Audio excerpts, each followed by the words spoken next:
할렐루야. 하나님의 말씀 앞에 나오신 성도님들 환영하고 축복합니다. 다 함께 사도신경 고백함으로 새벽 기도회를 시작하도록 하겠습니다. 함께 고백하시겠습니다. 전능하사 천지를 만드신 하나님 아버지를 내가 믿사오며 그 외아들 우리 주 예수 그리스도를 믿사오니 이는 성령으로 잉태하사 동정녀 마리아에게 낳으시고 본디오 빌라도에게 고난을 받으사 십자가에 못 박혀 죽으시고 장사한 지 사흘 만에 죽은 자 가운데서 다시 살아나시며 하늘에 오르사 전능하신 하나님 우편에 앉아 계시다가 저리로서 산 자와 죽은 자를 심판하러 오시리라. 성령을 믿사오며 거룩한 공예와 성도가 서로 교통하는 것과 죄를 사하여 주시는 것과 몸이 다시 사는 것과 영원히 사는 것을 믿사옵나이다. 아멘. 오늘 우리가 함께 살펴볼 본문 말씀은 마태복음 3장 1절에서 12절까지의 말씀입니다. 오늘 말씀 각자의 자리에서 함께 합독하도록 하겠습니다. 함께 읽겠습니다.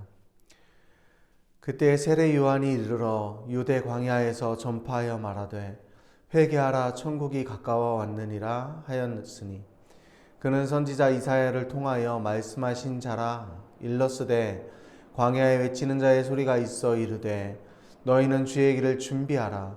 그가 오실 길을 곧게 하라 하였느니라. 이 요한은 낙탈털 옷을 입고 허리에 가죽띠를 띠고 음식은 메뚜기와 석청이었더라.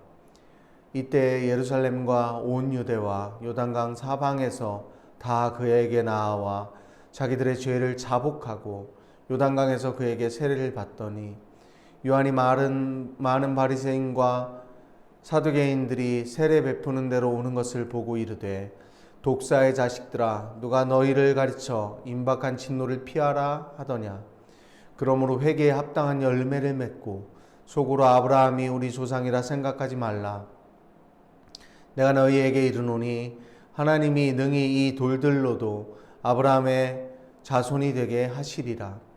이미 도끼가 나무 뿌리에 놓였으니 좋은 열매를 맺지 아니하는 나무마다 찍혀 불에 던져지리라. 나는 너희로 회개하게 하기 위하여 물로 세례를 베풀거니와 내 뒤로 오시는 이는 나보다 능력이 많으시니 나는 그의 신을 들기도 감당하지 못하겠노라. 그는 성령과 불로 너희에게 세례를 베푸실 것이요 손에 키를 들고 자기의 다장마당을 정하게 하사 알곡은모와 곡간에 들이고 쭉정이는 꺼지지 않는 불에 태우시리라. 아멘. 오늘 본문 말씀은 세례 요한의 사역에 초점이 맞춰져 있습니다. 그리고 그가 사역을 시작하는 곳은 1절 말씀에 유대 광야에서 시작을 했다고 이야기하고 있습니다. 우리가 며칠 전까지 민수기 말씀을 함께 나누었기 때문에 우리는 광야가 어떤 곳인지 이미 잘 알고 있습니다. 세례 요한은 오늘 본문에서 이사야서 말씀을 인용해서 광야에 외치는 자의 소리라고 소개하고 있습니다. 광야에 외치는 자의 소리라는 이 문장 자체를 들으면서 한동안 유명했던 영상 하나가 떠올랐습니다. 여러분도 아마 많은 분들이 보셨을 거라고 생각하는데요. 맨발의 전도자 최춘선 할아버지 목사님에 대해서 나왔던 영상이었습니다. 이 영상을 보면 그저 그 할아버지는 지하철이나 버스에 살고 있는 노숙하고 있는 광인에 지나지 않는 그런 모습으로 등장을 합니다. 미친 할아버지, 노숙자 그 이상으로 보이지 않습니다. 이분이 외치는 소리들도 자세히 듣지 않으면, 곱씹어 생각하지 않으면 그냥 횡설수설하는 광인의 모습일 뿐입니다. 그런데 이분은 사실은 김구 선생님과 함께 독립운동을 했던, 그래서 함께 일본에서 유학을 하다가 귀국도 하셨던 애국 열사 중에 한 분이었습니다. 많은 제자들이 있으시고 많은 나환자, 노숙자, 그리고 결핵 환자, 정신지체 장애인들을 도우며 사셨고 고아원과 그리고 또 노인들을 돌보는 병원과 학교까지도 세워서 그렇게 하셨던 정말 엘리트 중에 엘리트셨습니다. 이분은 김포에서 개척교회도 하셨었고요.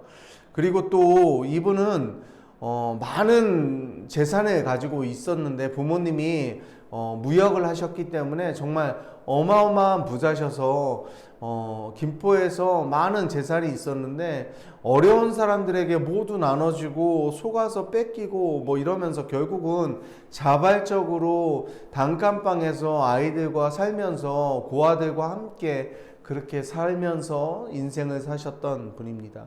그리고 훗날 연세가 있으실 때 50대부터 시작해서 30년 동안은 무려 30년이나 맨발로 지하철이나 버스에서 복음을 증거했던 그런 분이셨습니다.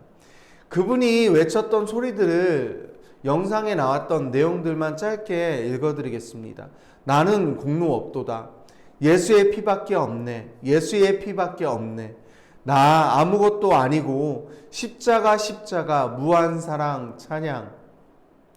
이 최춘전 할아버지는 자신이 집에서 혼자 예배를 드리시며 예수님이 자신을 부르신 날에 기록을 하게 됩니다. 그래서 자신을 부르신 날에 기록하고 자신이 주님 품으로 가신 날까지도 기록을 해서 죽음을 맞이할 날까지도 미리 알고 계셨던 걸로 영상에 나옵니다.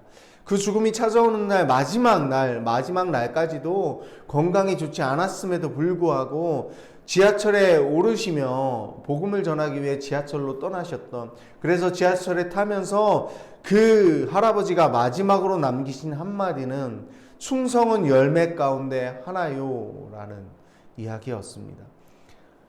영상에서 많은 사람들이 그 할아버지를 조롱하고 웃고 미친 사람으로 그렇게 조롱하는 장면들이 나오거든요. 그리고 중간중간에 제자들이 나와서 이야기하는 내용들도 나옵니다. 그런데 그 할아버지가 결국은 그 목사님이 나는 광야에 외치는 자의 소리다 라고 하면서 30년 동안 맨발로 복음을 전했던 이유는 바로 예수님을 사랑했기 때문입니다. 사랑하는 성도 여러분, 오늘 본문에 나오는 새 요한이 바로 이사야 선지자가 말씀으로 기록했던 주의 길을 예비하는 사람이었습니다.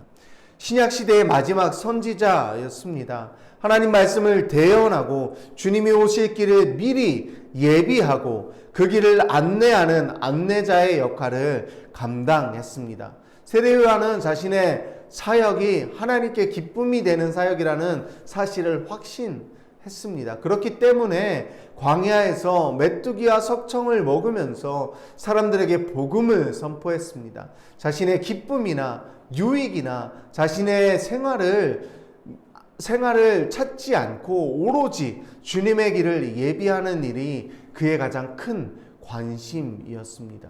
세례 요한이 이야기하는 회개, 그가 회개하라 천국이 가까웠다 라고 사람들에게 선포하면서 이야기하는 회개가 무엇인가요? 회개란 세상에 따라가는 그 큰 물줄기 가운데 휩쓸려 살아가고 있던 우리들이 그 물줄기에서 벗어나서 돌이키는 것입니다. 방향을 바꾸는 것입니다. 방향을 바꾸어 예수님께로 나아가는 것입니다. 이게 바로 세례 요한이 이야기하고 있는 회개라는 것입니다. 세례 요한은 세례를 베풀어 주면서 회개하라고 권면했습니다. 하나님 앞으로 나아가려면 세례를 받아야 합니다. 회개가 돌이킴이라면 그럼 세례는 무엇인가요? 세례에는 여러 가지 의미가 담겨 있습니다. 하지만 오늘 두 가지 의미만 살펴본다면 세례는 첫 번째 죽음의 의미를 담고 있습니다. 골로새서 2장 12절 말씀을 제가 읽어드리겠습니다. 너희가 세례로 그리스도와 함께 장사되고 또 죽은 자들 가운데서 그를 일으키신 하나님의 역사를 믿음으로 말미암아 그 안에서 함께 일으키심을 받았느니라. 아멘. 무엇에 대한 죽음인가요? 죄에 대하여 죽는 것입니다. 세상의 가치관에 휩쓸려 살아가던 옛사람에 대하여 죽는 것입니다. 그런 죽음을 의미하는 것입니다. 세례에 대한 두 번째 의미를 이야기한다면 결혼을 이야기할 수 있습니다. 골로새서에서 이야기하는 것처럼 그리스도와 함께 장사되고 또 함께 일으키심을 받았다는 것을 에베소서 5장 31절에서 32절 말씀에 이렇게 이야기하고 있습니다. 그러므로 사람이 부모를 떠나 그의 아내와 합하여 그 둘을 한 육체가 될지니 이 비밀이 크도다. 나는 그리스도와 교회에 대하여 말하노라. 아멘.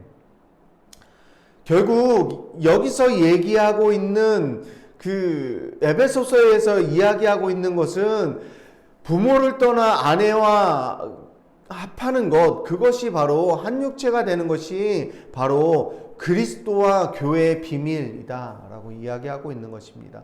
다른 곳에서도 세례를 결혼에 비유를 하고 있습니다.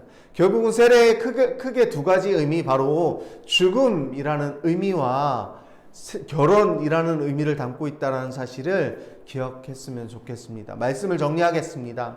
주님의 길을 준비하는 것은 세례 요한이 자신의 사역에 집중하는 것처럼 그 사역은 회개하라 천국이 가까워 왔느니라 라는 그 말씀, 그 진실과 그 회개를 위하여 세례를 베풀고 있는 세례 요한의 사역이었습니다.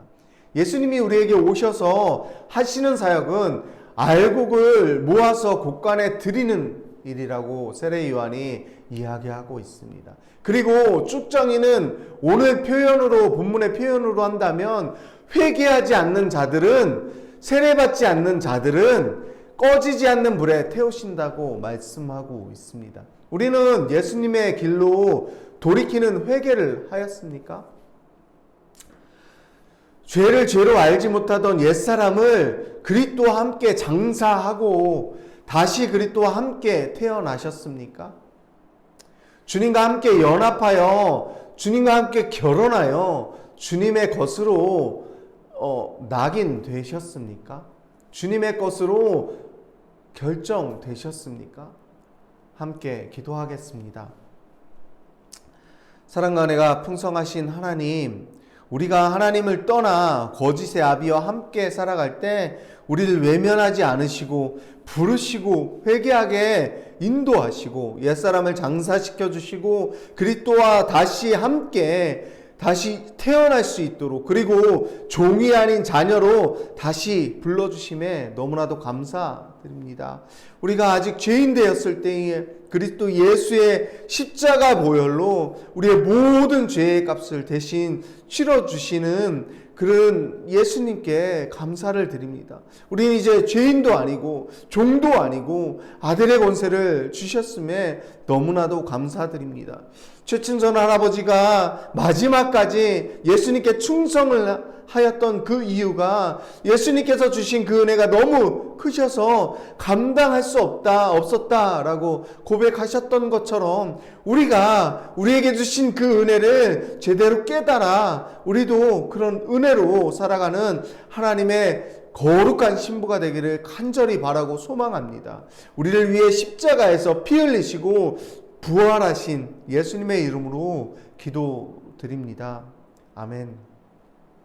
오늘 말씀을 생각하면서 두 가지 기도 제목을 함께 기도했으면 좋겠습니다. 첫 번째는 이 땅에 하나님 나라가 임하길 소망하며 세상의 방향이 아닌 하나님의 방향으로 돌이키는 하루가 되게 하옵소서. 두 번째 기도 제목은 그리스도의 거룩한 신부가 되었다면 오로지 주님 한 분만 믿고 따르는 신부의 삶을 살아가는 하루 되게 하옵소서. 이 두 가지 기도 제목과 각자의 기도 제목을 가지고 나아가도록 하겠습니다. 함께 기도하시겠습니다.